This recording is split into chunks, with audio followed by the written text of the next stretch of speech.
Don't put your guilt and shame on me. I'm not responsible if you are feeling shame because of the things that I'm saying. A lot of times when I call out people's bad behavior, or sometimes even rather neutral behavior, I get an accusation that I'm trying to shame them. This most often comes from people who are involved in MGTOW, men going their own way, or feminists, or people who are leading very R-selective promiscuous lifestyles. They'll say, oh, you're shaming me for my behavior. You know, this is just another shaming video. The fact is that I'm not responsible for your feelings of shame. Perhaps I'm stirring those feelings up, but they come from something inside of you. So where does shame come from exactly? Well, inside of us, on our psyche, if we have a wound, an injury, either self-inflicted or even caused by someone else, and we don't treat that, we don't heal that, it can get infected. Not an actual wound, but a psychological wound. It can get infected and sore, and it can start causing us a lot of pain. And then when someone brings up a subject that's close to that, it's like they're poking your wound, and you start to feel pain. The pain's not really coming from the poking. The pain is coming from the unhealed injury to your psyche. So if someone points out some bad behavior and you identify with that bad behavior and you feel then shamed because of it, this is a natural and healthy thing. Shame isn't a bad thing. People who avoid shame at all costs are generally the people who need to feel shame the most. They are the people who are the most inadequate, the individuals who are the most incapable, and who are least fitting in with what is a healthy mode of survival in society. So for example, let's give some examples here. We could have, I will mention how some MGTOW men are not taking personal responsibility for their situation in life. And then I will get a response to that, oh no, it's all the environment. It's not me. You're just trying to shame men. And that the reality is, it's the court systems and society and women acting badly and etc., that causes my actions. And what this is that the individual recognizes that he's being a gigantic pussy. He realizes that he's not taking any responsibility for himself, that he's allowing the world to control and manipulate him, and that he's not the driver in his own life. And he's ashamed of that. He's got shame, he's got embarrassment, and he's feeling that acutely. And that he was feeling that before I pointed it out. It's just he'd kind of drowned that out with like porn and video games. But when I mention it, it all comes back to him, and he starts to feel it inside. And then he has to complain to me about it, as if I was responsible for his shame. Same thing happens when I talk about women who are R-selected.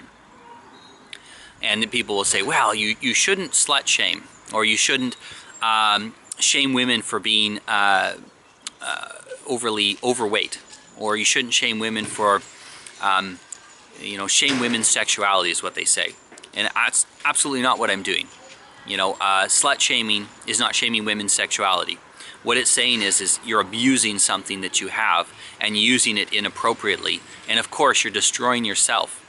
Now, if I say, if I make a criticism of someone and that individual doesn't actually, that criticism doesn't apply at all, they might feel uncomfortable with it, but they're not going to feel shame because it's not touching on any kind of wound that they have on their psyche. But when a person identifies with a particular criticism, closely identifies with it, when they say, yes, that seems to be like you're talking to me, and I don't know the people who are responding.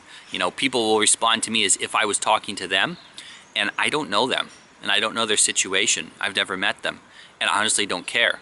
But they think I'm speaking specifically to them, even when I'm actually speaking to my case-selected clients. Now, that fact that they identify with any negative behavior and that they feel ashamed by it, that's a good thing. That's their conscience still trying to work. There's two kinds of people that don't feel shame. Those who haven't done anything shameful, and those who don't have a conscience. And you want to try to be the person who's not doing anything shameful. If you are feeling shame in your life, this means you need to make some changes. So if you're a man and you're feeling shame when someone brings up the fact that often MGTOW men are not taking responsibility for their life, take that as an indicator that maybe you recognize deep down inside that you're not taking responsibility for your life.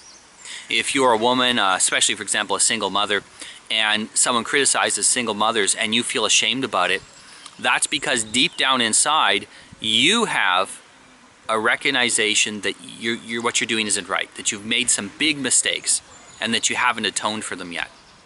The ancient concept of making sacrifices to atone for wrongdoing is in all religions, in all cultures throughout history, and there must be a good reason why we have that as an intricate part of culture, why shame is so important in culture. Now, of course, on the other side of this, there are individuals who will try to shame you for things which are not your fault, for which you had no connection to, or to shame you for things which are actually positive. So a lot of men today are shamed for displaying masculine characteristics.